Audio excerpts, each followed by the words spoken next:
Hello, hello, hello. It's Dr. Weaver. I'm back. All right. So, in today's episode, I really want to talk about a season of adaptation. So if you're, maybe you're not familiar with my stories, let me just do a recap.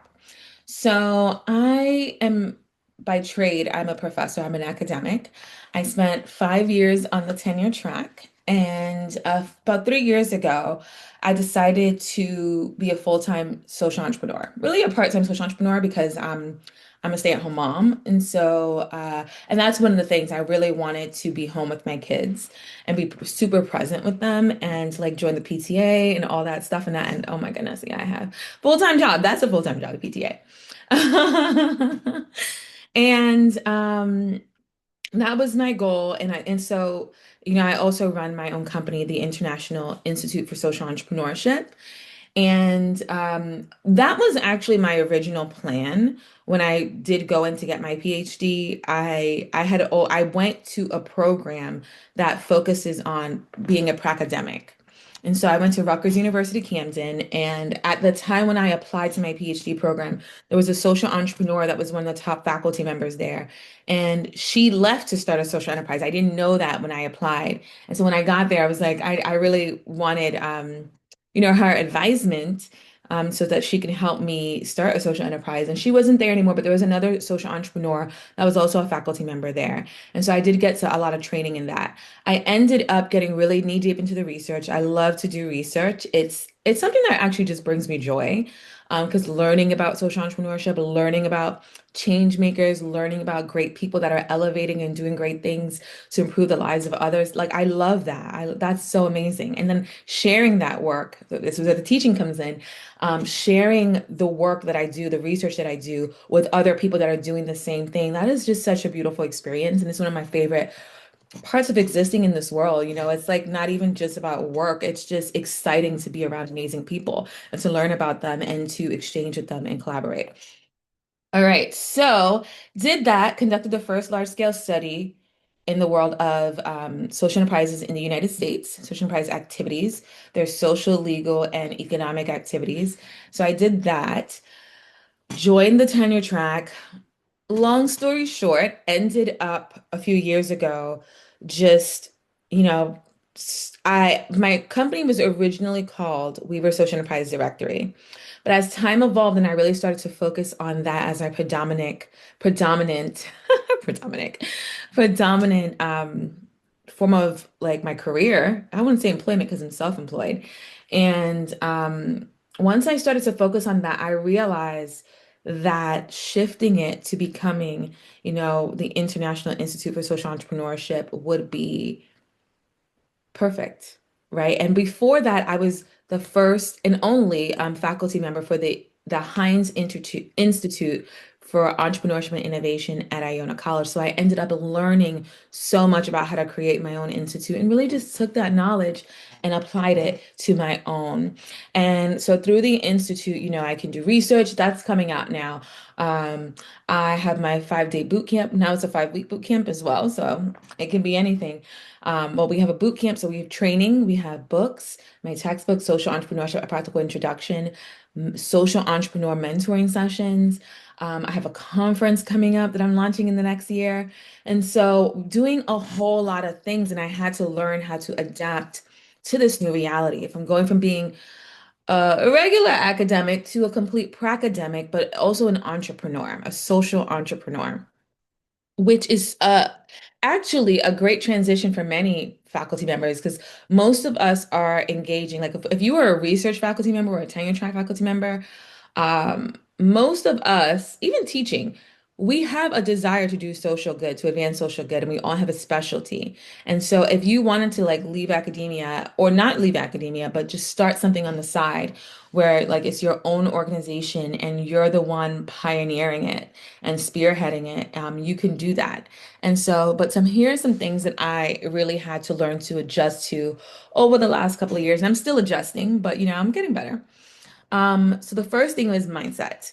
I had to realize that, as a faculty member, we get called on for a lot of things. We do a lot of work with the community that it's for free, but it's considered service. So technically it's in our salary and we do get, we get advantages for tenure and promotion for those work that we do with the community. But as an entrepreneur, every meeting you have is it's really it has to be really important and fruitful. Not saying like I mean, I think everything in a way, you don't want to waste your time. That's what I'm saying. And you have to shift gears and let other people know that you're not just freely available and they can't have 5 meetings with you because that's literally I get paid $500 to do coaching. So if you're taking up 5 hours of my time doing 5 meetings, I could be literally coaching. I could make $2,500 in that time. You know what I mean? As a social entrepreneur. And so I'm really shifting gears and shifting my mindset to being an entrepreneur and not necessarily just giving everything away for free as we do as a faculty member because we have flexibility of time.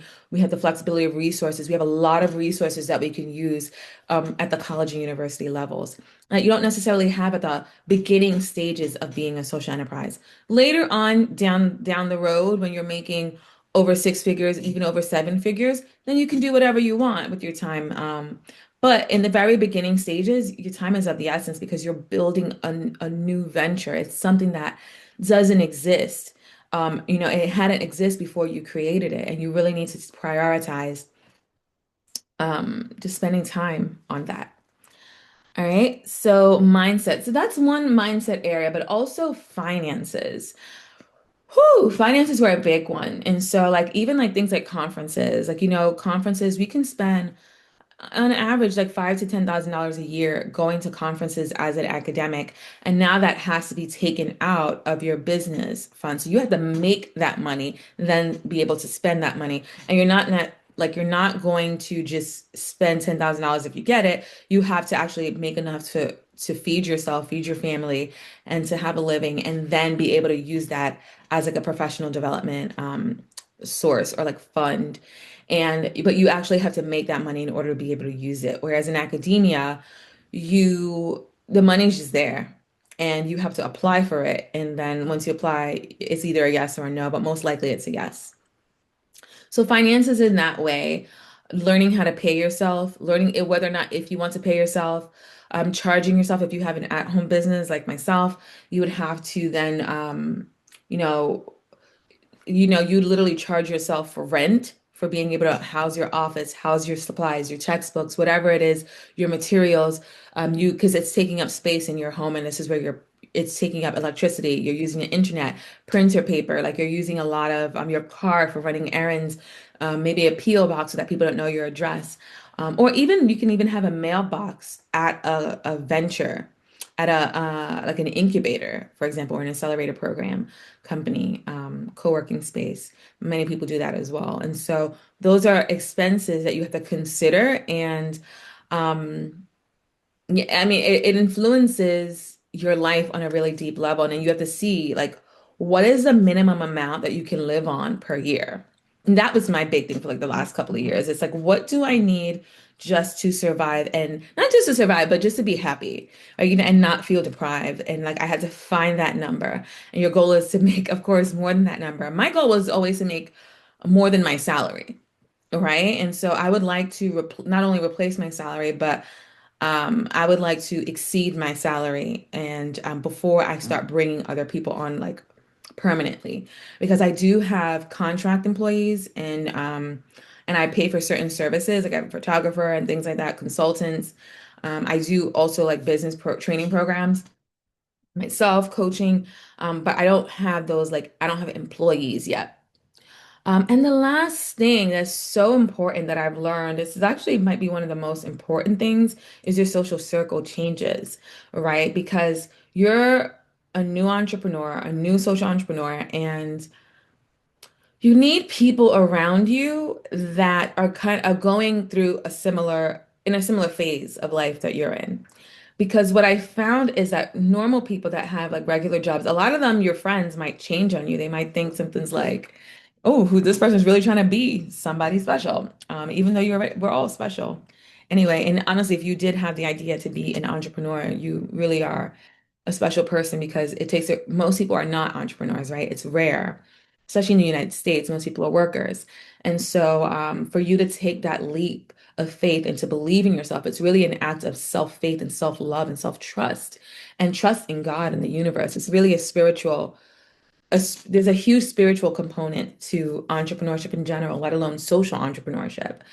And what I have learned is you want to be close to people that are at a similar point in their lives because then you can help each other, you can assist each other, you can grow together. And a lot of times, what I've found is that if I'm, let's say I'm just meeting somebody, like you live near them, you meet a mom at school or something, if they're not in a similar wavelength, they're not in a similar path, they tend to compete or sometimes try to tear you down because it's like people that when they're a lot of people, the way they think is in order to be friends, you must be the same. And I didn't feel that way originally, but then once I started getting all these people like competing with me and stuff, I started thinking, you know what? If we were really on the same level, you wouldn't even feel the need to compete with me. And so I had to like literally learn that lesson. That was a hard lesson to learn because I'm a really loving person and I want to see people do well in general. I think most people that do social entrepreneurship would be like that, right? We're social. Um, but you really do when you're nurturing a new organization and you have these big dreams, people are literally seeing how far you can go and they can see where you're going even if you're not. Even if you feel stressed and you're like, "Man, I wanted to make $10,000 this month and I only made one or I made five," right? That's another thing, like it fluctuates. There can be months when you make $30,000 and another month where you make zero or 200. And so that whole lifestyle, knowing that that's normal, it's so important to have people to like talk to about that. And so that's why like-minded company and people in the similar phase of life that you're in, being around people like that is so important.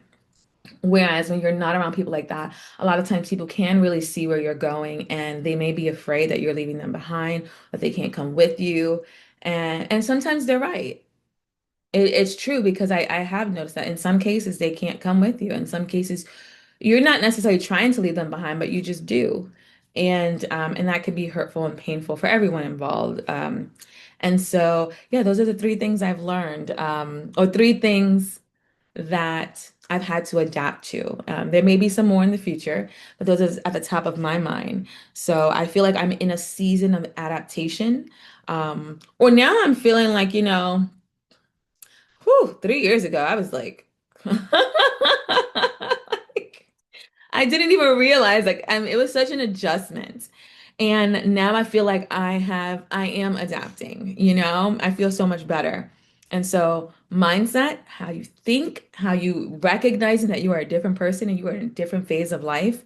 Um, the old rules and the old ways of being have changed. You're a new person now. You're in a new level and in a new phase, a new stage of life that is very, very unique, right? Finances, learning, setting, having a set point of how much do you need to make every year, every month to be comfortable, live a comfortable life without stress. And knowing also that because of those fluctuations in social entrepreneurship, you will have to learn to manage money very well. I've become really good at managing money as a result of this, of stockpiling and things like that. And I've met, because now, going into the third point, the social circle.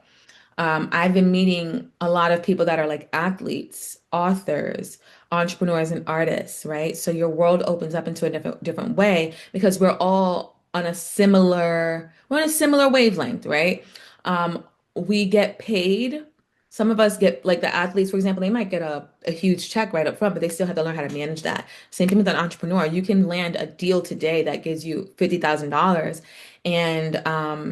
and let's say right now it's October, so you get $50,000 now, and then you get another $50,000 in March.